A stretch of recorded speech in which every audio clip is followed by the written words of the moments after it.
Thank you. Now, Mrs. Budrikaitė for 1 minute. Gerbiamas pirmininkė, ponios ir ponai.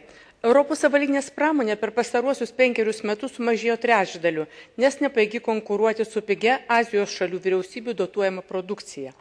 Priėmus antidempingo muitus Kinijos ir Vietnamo odinėje avalynei 2 metams, avalynės gamybą siekiančios išsaugoti valstybės laimėjo laikiną pergalę prieš gamybą į Aziją iškėlusias ES šalis.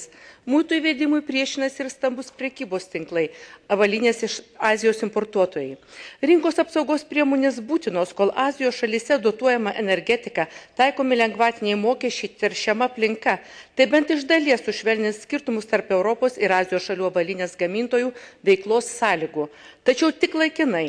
Gamybos perkelimas į pigesnės darbo jėgos šalis atrodo neišvengiamas. Tačiau juk žemė apvali. Ar sužlugdžiusi savo gamybą ateityje ES pati nuo to nenukentės?